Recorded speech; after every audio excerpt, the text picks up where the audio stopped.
It's the Awake Space with Laurie Rivers, and man, what a year 2025 has been. And as we move into 2026 this year, notice how the week reflects the energy that I was talking about in my 2026 year ahead. I said that 2026 would feel a lot like 2025 in January and February. And notice that we don't just like end the week and start a new week with a new year. We make the change midweek. And that is very symbolic of where we're heading into the future. So we're going to talk about what 2026 has in store, what you can do to make the most of it, and how we can actually build stability and put in the framework for more security going forward, not being as reliant on the outside world for that, but understanding that things start within. So get your tea, get your coffee, get your matcha, get your H2O, get your Red Bull. I didn't forget you. Whether we're driving to work, enjoying the chill as much as we can at home. If we're tuning out the world, that's even better. Together, if we're going for a hot guy walk, a hot girl walk, or if we're, sledding and playing with the kids and maybe playing the new game, whatever we're doing, we're going to do it together here on the Awake Space.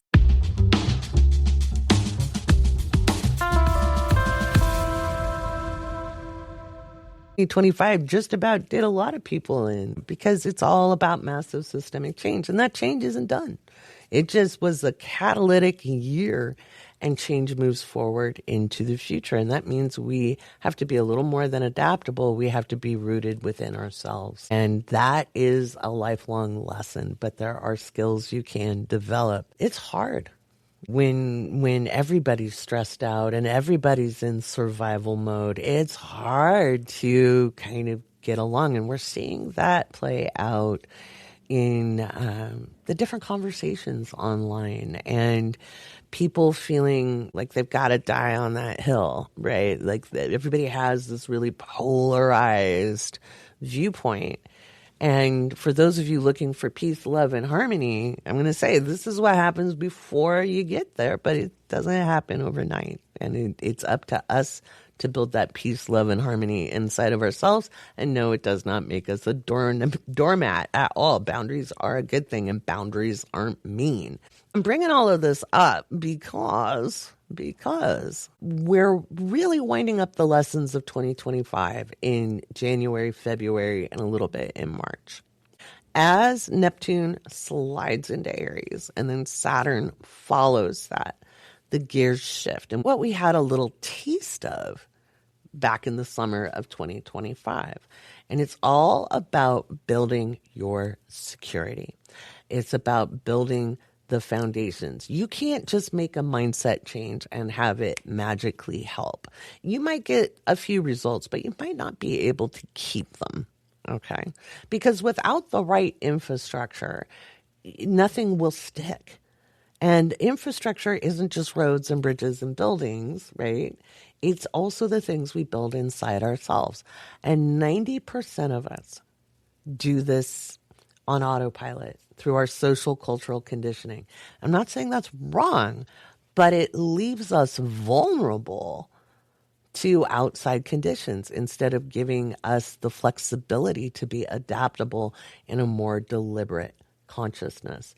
All year, in fact, for many years, I've been talking about the 3 layers of consciousness: our instinctual, our social conditioning, and our deliberate. I used to call it transcendent, but it's too easy to confuse that with enlightenment and thinking we're above it all. And it's not. Being deliberate is literally as simple as taking a pause and making a decision, but that takes practice when your amygdala is firing off, learning how to calm yourself, learning how to come into a less reactive space, worrying less about what other people think or how to get along in the world. There's some things we need our social conditioning for. We still live in the world, right? It really sums up the how to be in the world but not of it, right? Okay, we've got rules, we've got shit we have to do, we have to follow certain things. And at the same time, how we go about that in our internal life is another story. If we're always fighting against things, if we're always pushing against in a strong resistance pattern, it doesn't make our life easier. It gives us some really great stories, but it doesn't really make our life easier. My focus in 2026 is to help you understand how to use your astrology. And in some cases, I've translated the astrology right out of it, because I've noticed that people be like, no, this has got to be harder. I got to figure out the astrology. Why, when I did it for you? And it gives you a place to start. Astrology isn't going to give you a magic bullet to fix everything. It's not going to magically help you understand how to operate in the world. To be a really, really, really good astrologer takes a really, really long time. And so one of the things I dedicated myself to years ago, and honestly on the suggestion of more than one teacher, was to translate what we understand in astrology into everyday language. It's honestly really good, because even people without birth times, even people who maybe have a passing interest in astrology but don't really want to do the study, they get the benefit of the understanding. And so that's one of the things we're going to take forward into 2026. For those of you who are like, but wait, I want to learn astrology, Laurie. Well, then we'll have some fun things for you. We've got the Living by Luna that is coming out as well. And it's a book I wrote in 2019. I've taught this course. In fact, it was one of my first Patreon tiers, but I've adjusted it and I've amended it to make it a little easier to digest, easier to understand, so you can learn your observation processes to understand how your personal energy works out in the world. Why is this important?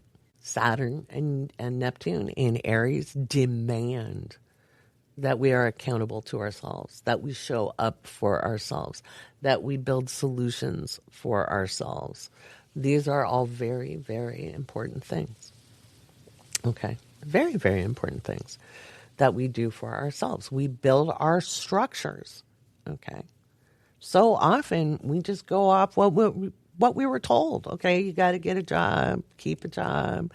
The job has to be your identity, what you do in the world, your productivity equals your value. None of that's true. You're valuable from day one. It's not about how much you produce, okay? And how much you consume doesn't mean you're the winner. All of those are making us out of balance, right? So in 2026, especially January and February, this is the time to tie up your loose ends, get very, very organized. Get very, very organized, okay? Especially as we head into January, because we still have all the Capricorn energy going on. This is very good systems, architecture energy. This is really good for putting our ducks in a row, and hopefully they won't wiggle off out. Right. But this is the time to put our head down and get ourselves not overly organized. Like, you don't have to have everything to the nth degree planned out, but you want to really have a strong idea of the direction you're heading. What do you need resource-wise? What do you already possess? And if you're in the mystery school, you have the curriculum there to go back to.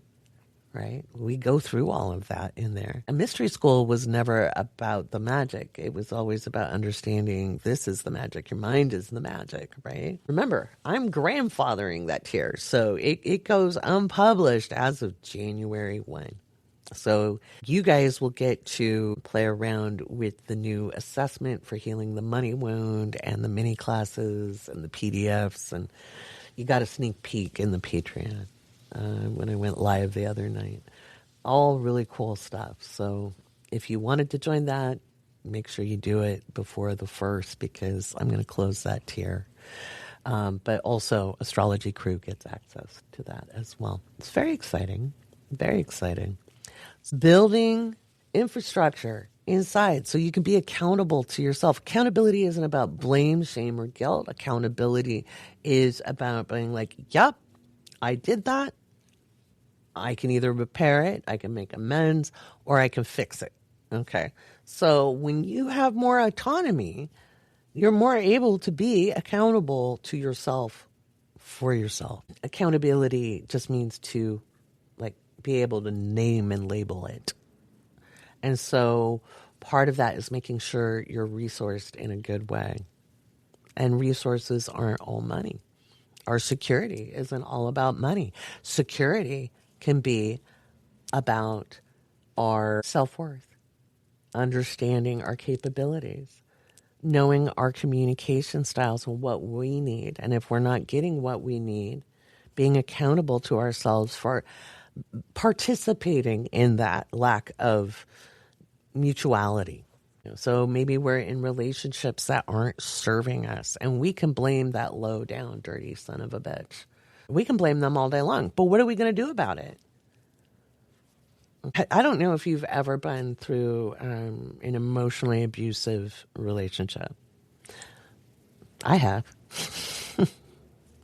When you're told you're not lovable, when you're told nobody likes you, when you're told that you're useless, worthless, even if you know it's not true, it wears you down. And people are like, why would people stay? I don't know. There are other things involved. Sometimes you have kids. Sometimes it's animals. Sometimes it's where you live and you're not able to just move. People talk, well, why did they stay? Why did they stay? And it could be you love that person and you were hoping they would change. And of course, they usually don't. Being accountable to yourself isn't about blaming yourself for staying. It's about saying, what do I have to help me move forward with some kind of stability? And I'm not saying people are all going to be leaving relationships. It's just a really solid example. When I was in the Middle East, my husband had substance abuse issues. And it wasn't the culture. Everybody would be like, oh, well, it was the culture back in the day. And I'd be like, no. If he was a good Muslim, I would have stayed. The problem was he had substance abuse issues. And, that did not make it easier for us. In fact, it made it a hell of a lot harder. And because of his own blame, shame, and guilt, he projected that in my direction. And my self-esteem was really, really low. I was in my mid-20s. One of the reasons I started studying astrology was to figure out how to navigate life with a great amount of wounding. And psychology wasn't giving me a lot of answers in the 90s. I've talked about this on the podcast before. It was like, well, you're doomed. You're doomed. Just cope with it. And I was like, well, I don't want to cope with it. I want to be happy. And so when astrology came at me, I did start to disprove it. That was my big hope. But at the end of the day, when I realized there was a lot there, and I looked at it from a perspective of energy, because in college, I'd studied quantum mechanics theory. Not by choice. It's a story for another day. I couldn't get out of the class. Changed my worldview forever. I started to see things in frequency. And it was a very nascent idea back in the late 90s, because I was still getting my ground under me as an astrologer, right? I was still learning and growing, but I was taking all the other things I've studied, whether it was human behavior, psychology, sociology, human development, anthropology, cultural anthropology, intercultural communication, international relations when it comes to mundane, by looking at the psychological side, the human development side, and seeing where things applied. And again, astrology's been my laboratory. And it was the first experiments were done. And even though I was in a horrendous situation where it was getting verbally violent, but physically violent, I was able to pause and assess and be more deliberate in my consciousness. It wasn't easy. Boy, it was like crawling on my hands and knees back then. It was really, really hard, because I had kids and I couldn't leave my kids, and he wouldn't do my paperwork, and I couldn't get back into Bahrain, and we were in the UAE, and I was not able to do my own documentation, and I needed to get the kids out with me because no one else was going to raise them the way they should be raised. Right? There was a lot of dysfunction. And so It was a right miracle how I got out. I had 7 days and no money. And I managed to sell enough to get tickets out. And then my friends helped me to get from London to the United States. And that's a whole nother story. But I learned to stay steady and calm and make moment-to-moment decisions based on the next best step. Sometimes you don't have a lot of great options. Sometimes you can only take the next best step. And if anything, between 2020 and 2025, that's what we've been learning. We can only take the logical next step. You're not a loser. You're not less than if your work life hasn't turned out right, if your money situation isn't great, if you're not in great relationships. It isn't a fault thing. It is how things worked out, and you're either learning or you're growing, but you're never a failure. You're never a failure. You're learning or you're growing. The only failure is the one that puts you 6 feet under prematurely. Okay, if you're like, look at me, I'm doing this wild and crazy thing. Well, that would be a fail because you don't get to try again. And that's the only definition of that. You get to try again. Okay, people who don't try never fail. And I'm saying all of this because regardless of circumstances, whether it's relationships, jobs, money, and we always think we need that money for stability, but money is the symptom, not the cause. And I know that's easy to say, but take it from somebody who has literally had no money twice, like not just as a kid, but as an adult with responsibilities. And it was like, okay, what do I do? Well, in 1998, when I was panicked and still in email communication with my astrology teacher who was in Australia, and I'm like, oh my God, I'm a host. I can't get a job. I'm trying. Nobody believes my resume. What do I do? Because nobody trusted fucking email. He was like, well, you're an astrologer. Put your shingle out. And I was like, oh, I don't know about that. And he was like, go put an ad in the classifieds. Go out there and do it, my girl. You need the money. And I'm not the only astrologer I know who, due to life circumstances, had to put themselves out there as a professional. Michael Irwine did that because his wife was pregnant. He was like, well, crap. I got to make money. And I've met quite a few others you may not have heard of. And I'm not saying everybody go out there and be an astrologer or a tarot reader or what have you, but there's always a way. And yet that didn't give me the stability. The stability had to come from understanding my capabilities, how I spoke to and about myself, how I interacted with other people, learning how to calm my nervous system down. That one took quite a while because I'd been in a lot of traumatic situations and it was compounded. You know, it takes a minute, but it doesn't have to take forever. Okay. The biggest thing you can do in 2026, the number one thing you can do, especially when Saturn and Neptune are conjunct in Aries, is stop owning the trauma label. Okay? Stop it. Because that doesn't get you anywhere. It keeps you stuck. All right? Take it from experience.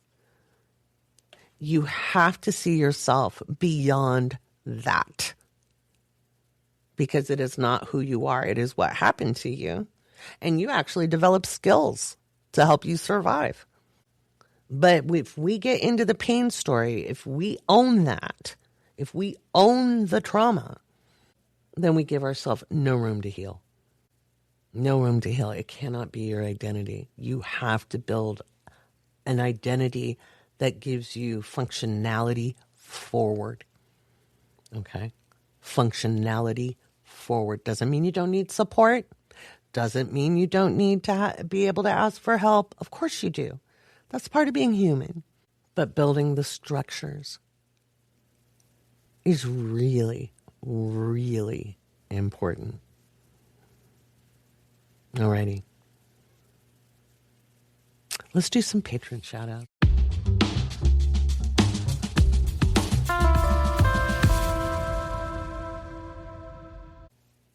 Well, without patrons, we wouldn't have a podcast.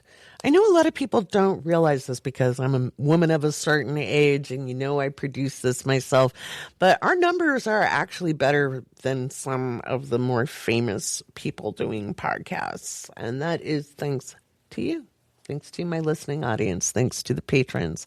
I want to remind you that until December 31st for new accounts, I can't offer. I wish I could offer it to existing members. I cannot. It is due to the platform restrictions. But if you're a brand new member and you want to join $15 level and above, you save 50% on annual subscriptions. So there you go. That ends December 31st. All right, our newest members. Big shout out to Ava, Terry, the Basset Hound lady. Basset Hounds are so cute. Shannon, Crystal, Mari. I had a friend named Mari. Are you the same friend, Mari, that I know? Was your mom Sirku? If not, that's okay. Misty, Witch with AB, Kara, Sarah, Yasmin, Christy, Clara, Jocelyn, Gabriella, Shannon, Kimberly, Processes Ritual, Amber, Carol at My Flavored Truth, Kristen, Kirsten, Isaac, Chloe, Tara, Caroline, Mary, Brandy, Megan, Honey, Brook of Mormon, Shania, LaKay, Astral Fox, that's a great name, Smitten Jazz Kitten, Kelsey, Desiree, Witches and Britches, Nellie, Ryan, Mariah, Sasha, Shelley, Jackie, Andrea, Catherine, and Dippity Doo Dah. Thanks to patrons, this video is available with closed captions at patreon.com/The Awake Space.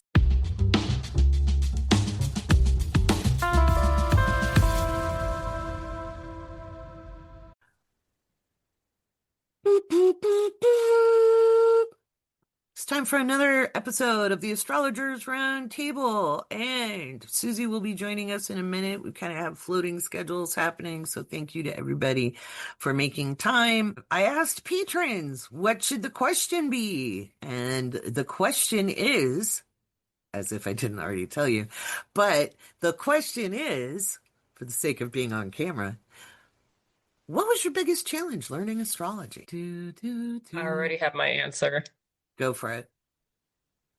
Being patient with it. Ooh, tell me more. Patient with it. Because one of the biggest things in your classes we did was to slow our roll with learning the astrology, going over the planets, going over the signs, going over the houses, going over the aspects.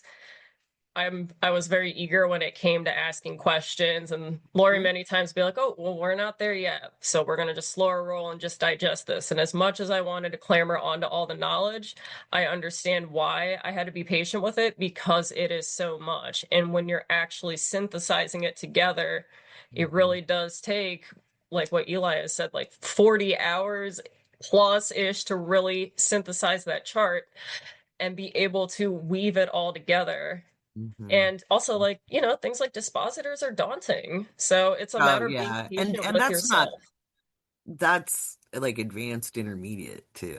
That's not even a beginning topic. Right, So, exactly. There's so many levels to it. So it's a matter of being patient, digesting what you can at the level you're at, and then slowly moving your way up, because there's always going to be a lifetime of learning with this. Oh, yeah. So my next question is, so like at the beginning, when I really like half of what I do in beginning or intermediate astrology in the first part is holding people back. It's like having wild horses and holding them back. Um, when did it like super click why it was important to actually slow? Seeing the depth of it and how everything interacted and how deeply interwoven a chart is in general. When I saw how intricate it truly was, that's when I was like, okay, I see why you could spend an hour plus on just the sun. Doesn't Right. matter the sign, doesn't matter the house, it's just the sun. Mm-hmm. Mm-hmm. Mm-hmm. Seeing how That, intricate and deep it was yeah. what really hit for me. Like, and you're having your Yeah. mind blown. Yeah. Like when I would hang out with my astrology friends years ago, we would literally spend 3 months talking about a singular planet and all the ways it could express and all the way, that's how nerdy it gets. So I love that. Look at Very you. You intricate. you always did have the best questions. I always felt bad. We'd be like, slow it down. I You'll understood see though. why later. When you said I believed it, and now Good. that I'm where I'm at, I see why. Yeah. Yeah. That's why last week I was like, yep, Shelby's got the questions. But that was always good. You're inquisitive, and that's important. And they were good questions. I just So, love this stuff, so yeah, it's Mhm. it obvious. helps. When you love Yeah. it, it's Yeah. like you can't stop. You can't get enough of it. Mm-mm. No, that's beautiful. Thank you. Who's next? Your greatest challenge in learning astrology. Want to go ahead, Damien? Yeah, I do. Um, Kelsey, it please. it's slowing down as well because like Shelby, I was like, I have theories. What about this, this, this? And you're like, whoa, put a pin in it. We'll circle back. But also, um, just being able to know that and being comfortable with you can't necessarily know everything because it's an infinity game. Mm-hmm. And when I was like, what do you mean I can't learn everything? What do you like there there's always a point of like I need to know. I need to know everything. I need to know it inside out. I need to be able to turn it over.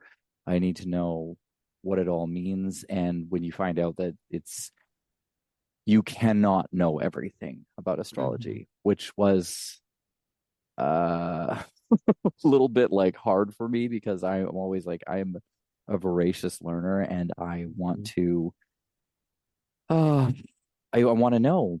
I want to know what's on the horizon. I want to know what's coming over, what's coming next. But at the same time, once I realized that it was something that would be lifelong learning and continuous, that's when I was like, oh wait, Mm-hmm.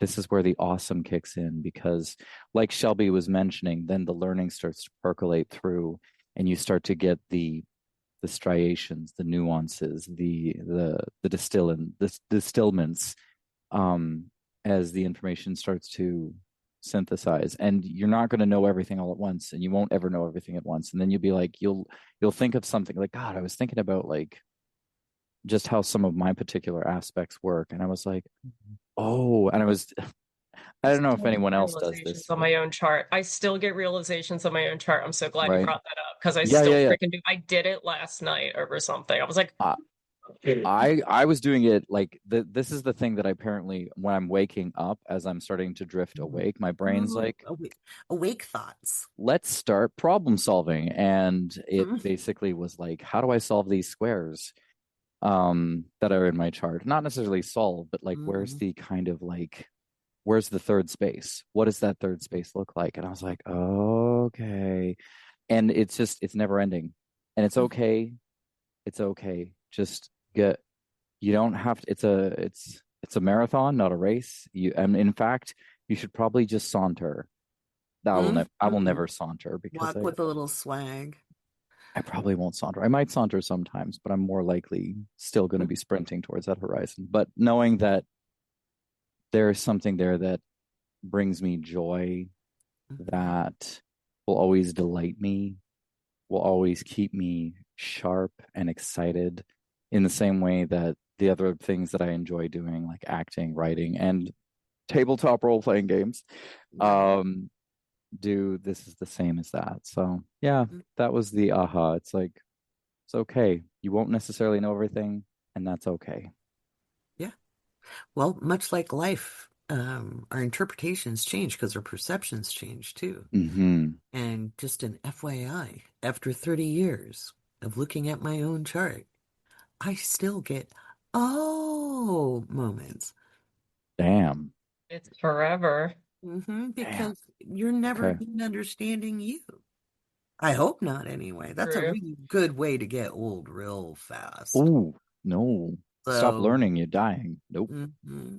It all really coalesces together. Mm-hmm. Mm-hmm. Yeah. Mm-hmm. Andrew. Oh, yes.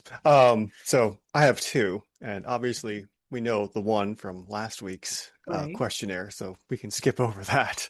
Uh, the other one actually is having to unlearn everything I had learned previous to taking classes with you, Laurie, and phenomenal classes as they are, starting basically from ground zero with a little bit of like previous understandings, but I think for me so far, that was the big one of like, okay, I've built up what I think I know, and then having to just tear it all down, as I've done so many times in my programming and coding. It's like, this isn't Right. working anymore. Let's get rid of it and start over. Right.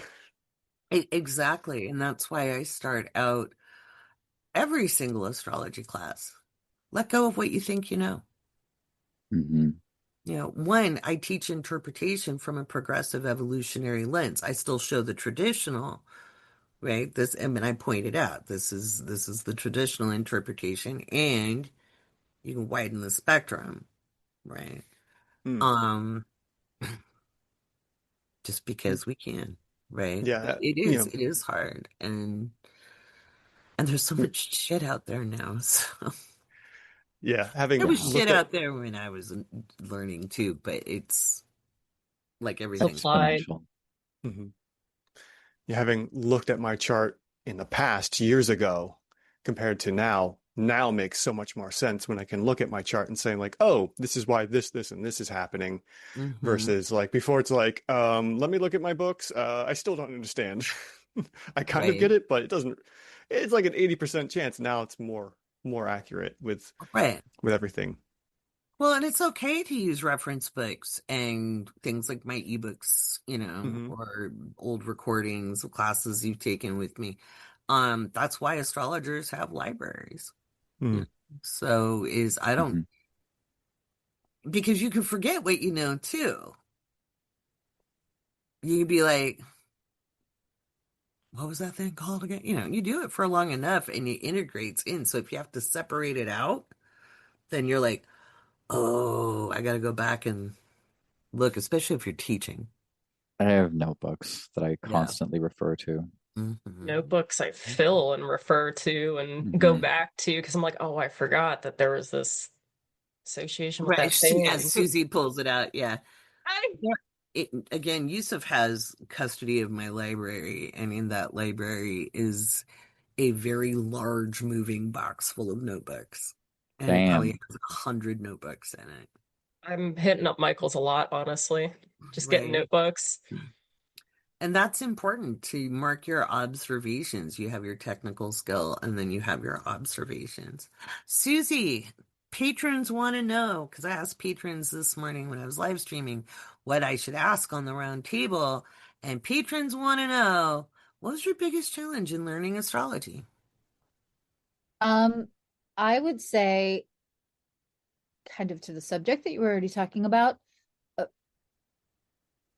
making sure that my observations were backed up by getting the clarification and sourcing Mm-hmm. my Mhm. confirmation correctly. I'm going to say when I first started, the biggest challenge was where am I deriving my basics, my principles, because in my last career, that was all science-based. Right. It was principles of chemicals, it was principles of color wheel, it was principle of human anatomy and how that part will never change, and then integrating with the technology it didn't feel as hard to like say, okay, this is definitely how it operates or expresses.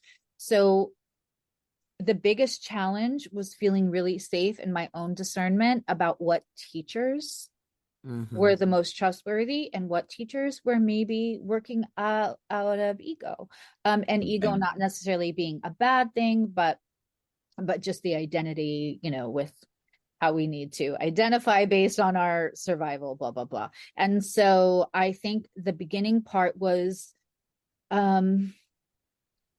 it's not just Virgo placements that want to do no harm, especially when we put ourselves on the other side of a person's needs. They come to us because they need the extra guidance, because they need, We all got a and sixth so, house. right. So a good person in any field that finds themselves on the other side of a person in need is going to really, really care that we set them off in the right direction, that we are supplying ourselves with good basics and principles and foundations. And so that was the biggest challenge, because it would dysregulate me, that God forbid I was giving bad information. And so discernment, and honestly learning how to trust myself to like listen to that voice, listen to the physical signs of like, this doesn't feel right. Again, I know everybody's probably like, we know you found Laurie on TikTok in 2020, but like finding your TikTok and you would say something, I'd be like, okay, then that's right. That observation I've had from client after client after client, that I feel like, well, this kind of expresses this way at this level of awareness, and then at that level of awareness, and then that level of awareness. And then you would say that, and I'd be like, oh my God, yes, yes, yes. So I sound like I need a 2x4 to my feet, but that's really kind of when it started to feel safer, is when if finding the people that you felt were working out of deep information and deep research, and also not in their ego, and confidence and well-honed skill, and feeling safe to say, yep, I said what I said, is different than working out of ego, because confidence and well-honed skill is working out of years and years of research and observation and honed skill, and ego is maybe not working out of that same strength of information or quality of information, and working off of what I need to tell myself to feel good, or have popularity, or have other people say you're a genius, or whatever it is. So I think for me in the astrological community, finding the education that felt safe to then guide other humans in their moment of need felt the most challenging. And like any field, there's a spectrum of availability, and lots of different opinions. Yeah. I used to be a lot more fair about it when I was younger. Now I just will call hogwash where I see it. But but and there's some who are really, really well established. It's just they didn't update with the times, like their interpretation. They're still worth listening to. Robert Hand, he is worth listening to. He has forgotten more than most people will ever know about astrology. He is Dumbledore, and he's remarkable. And who's I have planets in transit, right? Yeah. That and the rulership book are two of the things that are kind of at my fingertips all the time. Right. But then I take a grain of salt with some of the interpretation, because I'm not coming from a Pluto in Leo, white man's perspective from the 1970s, when planets in transit was written. Was what 70s, 80s. Very different cultural viewpoints of how life works. That's why I'm going to do the lecture series in Astrology Crew and finally update planets in aspect and planets in transit from a different perspective. It's not a replacement. Obviously, I'm not going to their publishers. I'm not, I'm not even dissing on what was done. I just think we desperately need, I think I said that to you. We need some Aquarian redo what is already in the foundation, or reinvent. Exactly. When we know better, we do better. Like Laurie and I think have had conversations about, like, nobody knew about neuroplasticity, right? So like that's such an important part of healing, or just understanding the human brain, or how we work, or the fact that illness can probably always be tied back to what's going Our on with our emotional stress bodies. levels and our Mhm. what we've Mhm. repressed, what we've dealt with, what we haven't dealt with. And Definitely. so when we know better, we should be Progressive. doing better. Yeah. And so it's not that the basics get antiquated, but the interpretations, Yeah. because we have to interpret as we predict in the context. And as Right. the context change and as the social structures change, so does the information. So some of those books are classics, and yet they get And you have to read them with a grain of salt. And right, Yeah. right. And 50 update them. years from now, after I get my book done, somebody else will take it further. One would hope. Yeah. We got you. One would hope someone Moving would things say, forward. okay, And this that's is the Gotcha. lack of ego. science. Yeah. Right. That's the lack of ego to say, Yeah. like, I want to improve upon because we know better, we do better. And also I totally expect that to happen. And mine isn't the end all be all. No. Right. Mhm. Everything We you will- need is, when a book is called Everything You Need to Know About Anything, I'm already like, it's not no, everything. red flag. That's the because- worst book ever published when it comes to Right. astrology. Right, but it's always the worst book. If it's about everything you need to know Anything, about yeah. refrigerator repair, Yeah. it's also going to Yeah. be that, right? Yeah. Because that whole title is out of, Mhm. you don't need any other book but mine. Don't go anywhere. Don't look. Yeah. That same goes Yeah. for studying too. Like, you don't read one book and you suddenly know everything. No. Mhm. No, I would be referencing from 3 or 4 different sources just on like a single planet like Uranus. It's like, okay, what does this astrologer say about this? What does this astrologer? This This was, of course, perspective, yeah. before I met you, Laurie, and I was able to go, hey, I got these ideas about this, and you're like, this. I'm like, yes. So yeah, always we're going to be passing the torch forward to the future astrologers. Yeah. And be like, here you go. Here's what we knew, but things are going to be different based on everything, especially this time we're in. Here's what you can build upon. Yeah. I may just put in one of the books I write, well, every book I write going forward, Dear Future Astrologers, Pluto is not a generational planet. I'm so sorry we look so stupid.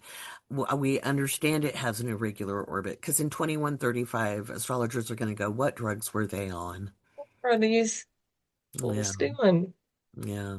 And we'll say, hey, look at the history. Look what we were living through. Okay. It Right. was stressful. Here's the historic transits. And yeah. Yeah. You lucky bastards to have 40 years through a sign.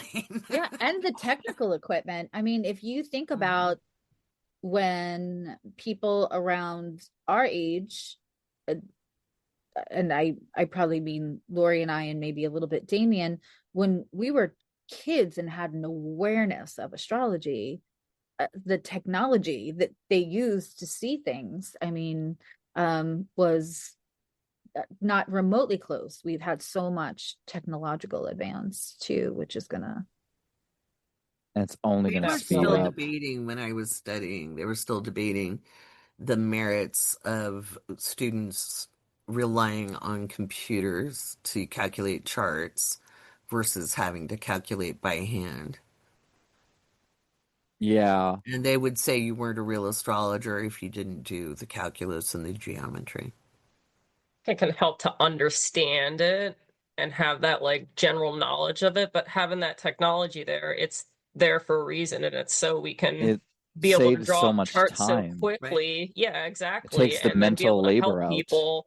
Yes, But in it's good to know some the ways. foundations. And I will say that's why interpretations need to be expanded because so many people spent so much time constructing charts. By the time they got to interpreting it, their brains were tired. Oh, Yeah. it's a lot. You know, because it's a lot. But I still suggest you get chart blanks and hand draw your chart out because it's going to give you a different way of understanding. It's like the difference between using voice notes, typing, and handwriting. It's using different parts of your brain. And I know, there's young people say, I'm fine doing my phone notes. But have you actually taken notes?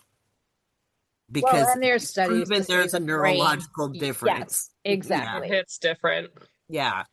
And, if you have dysgraphia, that's a little uncomfortable. You can find ways to do notation for yourself or at least type it on a keyboard. because it's Yeah. going to use different parts of your brain. And that's science. Yep. That I was going to say that is 100%. Even saying it back to yourself, even if you look like a crazy person after you write it and then saying Mm-hmm. it helps increase the retention of the information. Yep. So we're Yeah. not just a conduit from whoever's speaking to us to the pen. Yeah. To retain it helps. Yeah. I keep a notebook on me most times, like in my purse or in my car. I will, to this day, when waiting for something, will still just draw my glyphs. It's like a habit, Love drawing the just glyphs. drawing the Even glyphs. just to like unwind. I love doing that. It's fun for me. That's how I noted in my day book is glyphs. I don't actually write the And I'll do names. my ABCs too, by the way. Make my pretty like decorative writing. It's just strengthening. This is There you literally go. the first of me drawing out. I have a whole notebook of me. So weird because I was going through them today and so Hmm. waiting for the refrigerator people. So I was just going through like, oh, what old notes do I need to look at just for like refreshers or just because sometimes we, the KISS rule, sometimes we forget to keep it simple, stupid. Right. Because we love getting into the deeper layers, right? But yeah, it was just so funny that you guys are all talking about this, and I found my old hand. They're terrible, but they were hand drawn. They were, yeah, with Yeah, the but it's compass. okay. Yeah, That's the Start learning somewhere. process. Yeah. You start somewhere. Yeah. Like I said, that's some of Sarah's earliest memories is I photocopied a bunch of chart blanks. And because I managed in 97, I went to Dubai and there was a bookstore in the really big mall. And it had, what did I get? I got Alan Oken's Complete Astrology, Planets in Transit, and Planets in Aspect. They had all three of those there. They didn't have any of the dummy books. Like it was like literally if I could get three books as a beginning, and I'd studied for a year, actually 2 years, 97. Um, can you imagine? Those were the three that were available. And so, I um, can. That's you. right, I try. It's that ninth house. Come to me, Hmm. but because that helped because I didn't have books to start with. I had a metaphysical 20, shops weren't Yeah, not not in yet. Bahrain. in every town. Yeah, Well, they weren't in Bahrain. Even in yeah, Dubai, they didn't really care because Dubai is its own thing. They might care now, yeah. but they didn't care in the 90s. And my luck was customs didn't really read English. Oh, So I put it in my suitcase and, it didn't have boobies on the cover, so they were fine and it came in and that helped me. But I only had emails. William would write out a 20-page email every week and I'd take it back and I would learn from it and then I'd write him back my notes and my assignments and so and I'm glad it happened that way. I used to that gave me a lack of confidence at first, like when I came back to the States, because I didn't learn, I didn't have a traditional education. Well, I did. I had the most traditional education as astrologically. Talk about medieval style. It just wasn't on sheepskin vellum. But when I got back, everybody else had been in classes and things like that. And there I'd gone off, well, I got an email every week.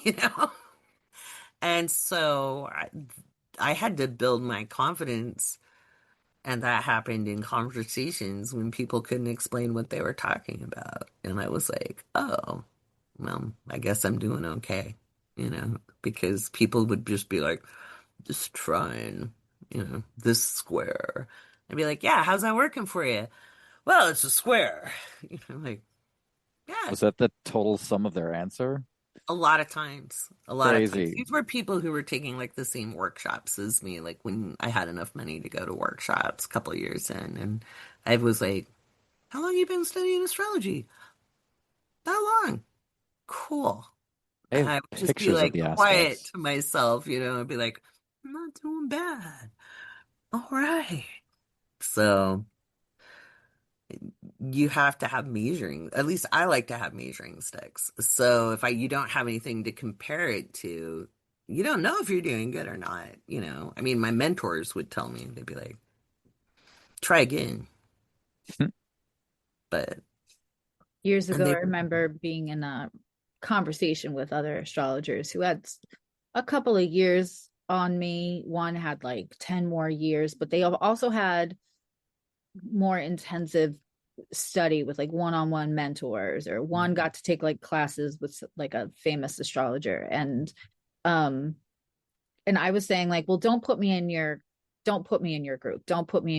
Like I feel like I'm still not. And then we were having a conversation one night and just throwing out, it was like fun. It was almost like a game.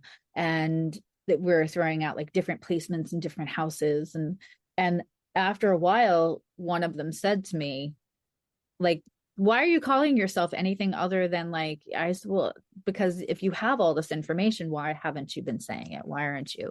And I said, because until I'm convinced my assertions are helpful and not harmful, I will not be making them vocal assertions.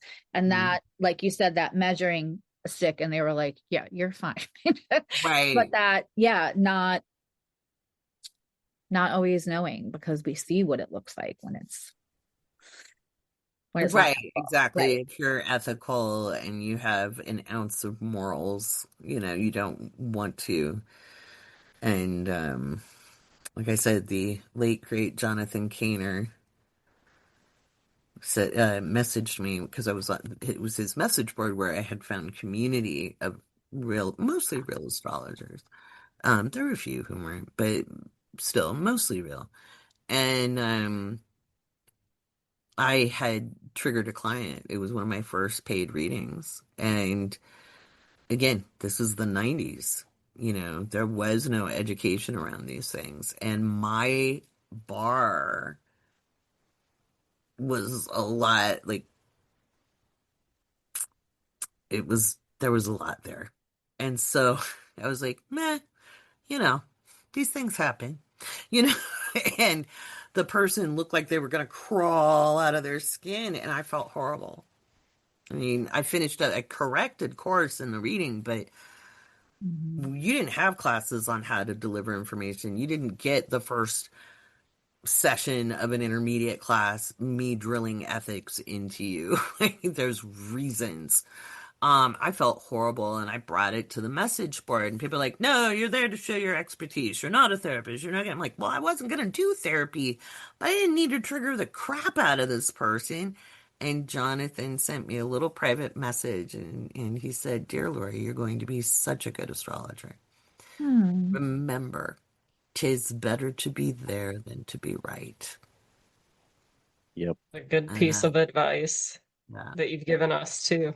Yep, I have passed that on, and he was a remarkable man. I still subscribe to his 5-star service, which gives little audio alerts for your transits. You won't learn any astrology from it. He's speaking metaphorically, but I only do it because I love to hear his voice, because he was so wise and kind, and his nephew now runs it.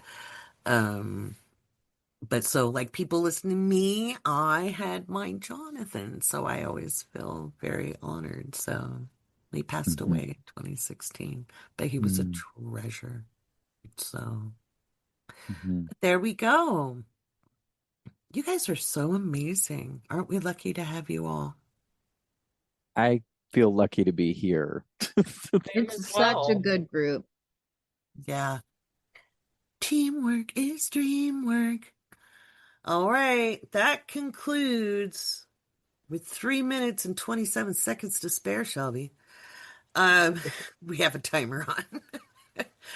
Another Astrologers Roundtable.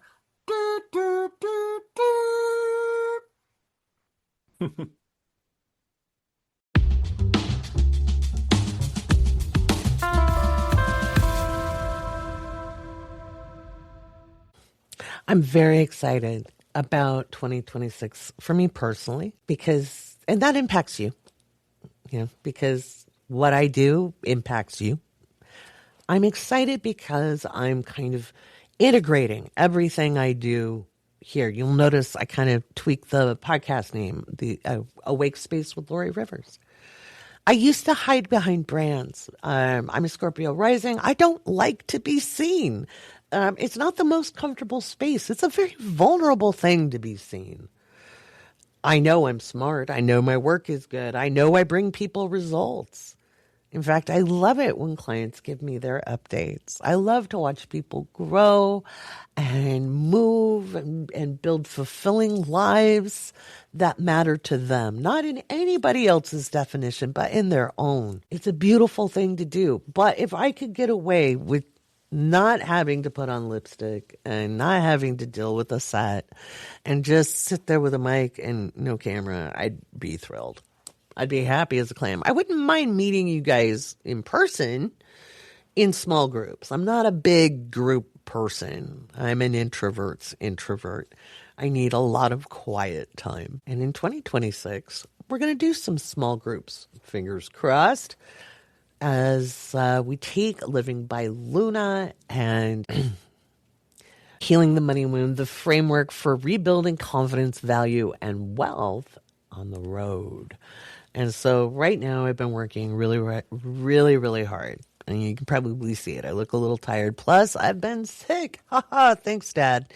It was a quiet Christmas time in the house because my father got some kind of bug. I just have a headache now. So I don't sound as bad as I did last night. But been getting the new money pattern PDFs written, so when you take the assessment, you can see how that plays out. Astrology was the laboratory. The applied results are what I'm bringing, and I'm really excited about that. And then Living by Luna, which is a journaling process that helps you understand your personal astrology and how you deal with day-to-day energy in a really personal and specific way, which is really exciting to me. So I know 2026 has a lot of good stuff. And I'll also be teaching more astrology. We're going to be doing chart reading level 1 and probably level 2 and level 3 as well. And there'll be some beginning astrology. I have the curriculum. I'm just reshaping it so that other astrologers can teach it, which is exciting. The astrologers at the wokeastrology.com are on board, and I'm excited about everything coming because going forward, we're building the future. We're building the future forward. And I don't bring you things I haven't done on myself. Like I said, mad scientist in the laboratory. And this is how I healed myself. This is how I went from feast and famine to having steady income. This is how I learned to grow and know.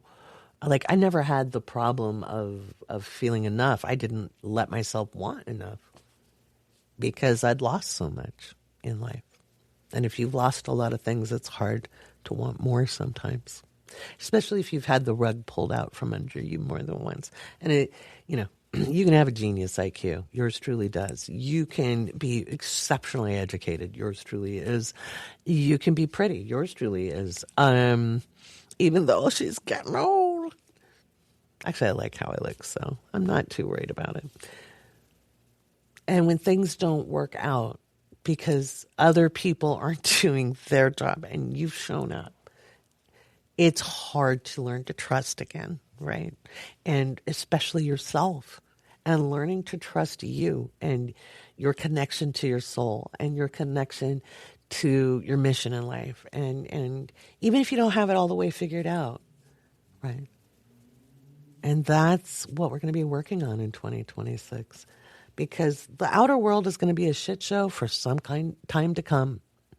It's never been perfect. All that nostalgia. If I see one more 80s post about, you were a kid with no responsibilities, even if you're a Gen Xer. Okay. And maybe your life wasn't as shitty as mine in the 80s. It certainly wasn't any fun. It was really traumatic. I had some high points. And everything looked great on the surface which is why I knew it didn't matter how you dressed, what you had, how you presented yourself. Didn't mean your life was going to be good. On the outside, my life looked perfect. What was going on behind the scenes was hellacious. Hellacious. And so I learned to reject superficial things because to me it was dishonest. And I judged it hard. And that's okay. It was part of the experience. But life doesn't have to be one existential crisis after the next. We can have fulfilling lives and build our security and deal with what comes. Because some things are totally out of our control. But learning how to roll with it and do the best we can and manage the best we can with as little self-condemnation as possible and understanding our value, understanding where our security truly lies is important. It's really important because the bad guys win when we give up. The bad guys win when we roll over. Nothing I can do. There's always something you can do. You may feel powerless and you may have to adjust what you think you're capable of doing. But there is always a way forward. You have that inside of you. And that's what I'm hoping to bring you in 2026. If you're wondering what's going to be up in the headlines, the 2026 Year Ahead recording from December 20th will be up in the shop this week in Patreon. And you can purchase that. If you're waiting for it to be a Patreon perk, it won't come out until probably end of April. That's when we'll put it out, right around the time that Uranus enters Gemini. So if you want to get a hold of that, if you're a patron, you'll get a little discount on that. If you don't care about the discount, you can grab it in the Patreon. All right.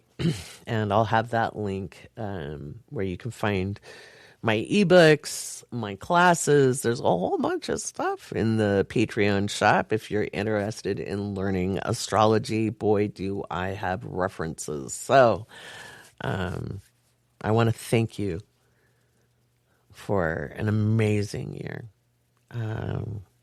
We grew beyond leaps and bounds on all the platforms that were available on. It was a crazy year. I don't think the craziness is done. And I look forward to helping you grow and find fulfillment and find the things that spark you, regardless of circumstances. Don't let society tell you how to be happy, because society knew we'd have a much better world.